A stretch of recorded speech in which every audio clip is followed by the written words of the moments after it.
आपण भात पेरलं इथे, मातीमध्ये मिसळून घेतलं. आता ह्याच्यावरती इकडे भरपूर पारवे म्हणजे कबूतर येऊन बी खातात, म्हणून त्याच्यावरती आपण हे बांबूचे फांद्या टाकून ठेवतात, म्हणजे पक्ष्यांना पटकन बसता येणार नाही.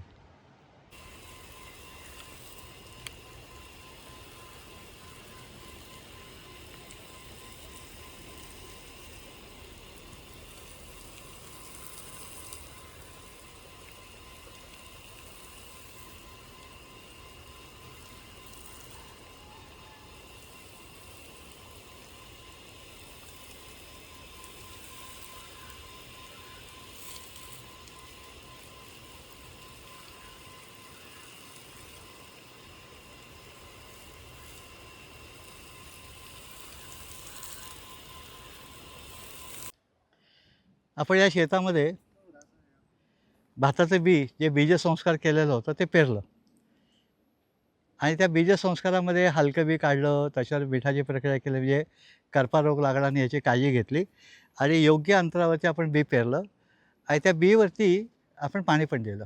बीजसंस्कार केले, बी पेरलं, त्याच्यावर पाणी पंजाने मिक्स केलं, त्याला पाणी दिलं. गेले 2-4 वर्ष सगळ्या महाराष्ट्राच्या बहुतेक भागांमध्ये धूळ हे आपण जे पेरलं त्याला धूळ पेरा म्हणतात. म्हणजे पाऊस पडायच्या आधी केलेला पेरा. याच्यातनं बी तापतं चांगलं आणि चांगलं उगवतं. पण पक्षी खातात. मग आपण काय केलं आहे, आज तारीख आहे 12 जून. गेल्या वर्षी पाऊस खूप लवकर आला आणि नंतर वापसाच नाही आला, मातीचा वापसा गेला. त्याची बी पेरताना अडचण झाली. बी अंकुर करून पेरायला लागलं काही वेळा. तर इथे आपण ते धूळ पेरासारखं केलं आहे, म्हणजे पावसाला अजून सुरुवात व्हायची आहे आणि जमिनीचा वापसा अजून आहे, म्हणजे अजून पाणीच पडलं नाही आहे. तर इथे आपण काय दिलं, बी पेरलं आहे, ते पंजाने मिक्स केलं आहे आणि त्याच्यावरती पाणी दिलं आहे. आपल्याला पाणी देण्याएवढी रचना आहे आणि हे जर पाणी दिलं तर साधारण 3-4 दिवसात भात उगवेल आणि 3-4 दिवसात उगवलेला भात मग साधारण 15 ते 25 दिवसात आपण लावायला घेतो.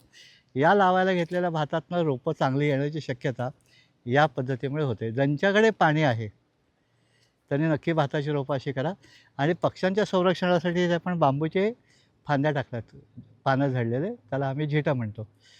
तर हे टाकले त्याचे पक्षी बसून ते बी खाणार नाहीत आणि उचलायला पण हलकं आहे.